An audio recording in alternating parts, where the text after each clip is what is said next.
Hello বন্ধুরা, তোমরা কেমন আছো? আশা করি তোমরা খুব ভালো আছো। গরমে আমার খুব প্রচণ্ড কষ্ট হচ্ছে। দাদাভাই মাংস নিয়ে এসেছে। বন্ধুরা দেখো, মাংস নিয়ে এসেছে দাদাভাই।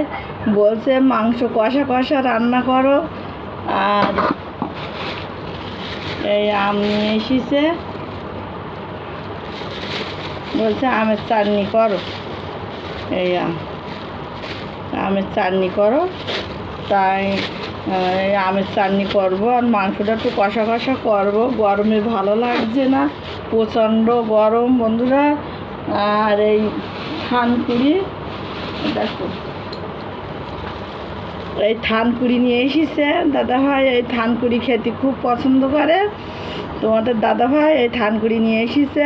এ বাটা থানকুড়ি পেঁয়াজ দিয়ে বাটা করতে হবে, তাই ভাতের সাথে খাবে। এই থানকুড়ি খাওয়া অনেক উপকারিতা, তাই থানকুড়িটা খুব পছন্দ করে। তাই এই থানকুড়িটা করবো, আর এই মাংস রান্না করবো, আর চাটনি আমের। দেখা হবে পরের ভিডিওয়। টাটা।